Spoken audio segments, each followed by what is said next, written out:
Hey guys, this is Matt Core from Ctrl+Paint.com, and today we're going to talk about spring-loaded keys.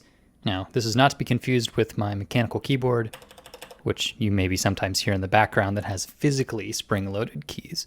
No, this is actually a way to use your Photoshop tools with fewer keystrokes. And if you have a reasonably new version of Photoshop, you actually already have this feature. So here's what it looks like. Let's say I have the brush tool out and I'm painting. Well, sometimes I might want to switch to a different tool. We'll say the eraser tool. So I'd hit the E key, then I have the eraser out and I can use it. And then probably the next thing I'm going to do is switch back to the brush tool. So I hit the B key one more time.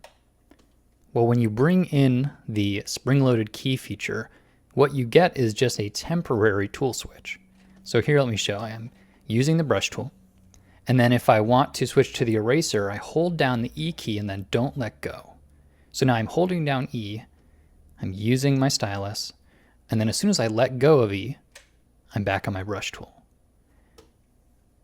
This is actually more useful than you might initially imagine. Technically, all it does is it saves you one key press. I would have to hit B, and then E, and then B again. And that's fine, and you might be doing that already and not even thinking twice about it. But if what you're doing now is teaching yourself to use Photoshop, and you have an opportunity to sort of establish muscle memory, this can be really cool. The things I find it most useful for are rotating the canvas and then back to the brush tool. So you can just rotate and quickly make marks right afterwards. I find that to be extremely useful and pretty low impact. You don't really have to think about it very much because you're just sort of holding down the rotate key, which for me is R, and then making your strokes. And all the while I keep snapping back to this brush tool and I've never hit the B key. Another tool that you'll see me using this for all the time is zooming. I love to zoom in and zoom out to kind of get a look at my work. Well, being able to snap back to that brush tool is really handy. Another thing you might not have considered is using something like the lasso tool. Because sometimes I'll be painting with a brush, but then every so often, I want a hard edge. So I'll just do a little lasso shape here, and then I'll be painting back inside of it. Well, that's another tool switch that you could do with the spring-loaded keys. So you could be really on the brush tool. Then you could hold down L, draw your shape, let go of L, and then you're back on the brush tool.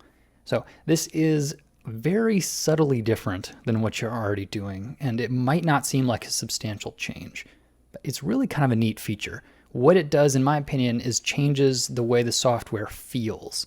Not necessarily a huge utility bonus, but it just feels a little bit more responsive.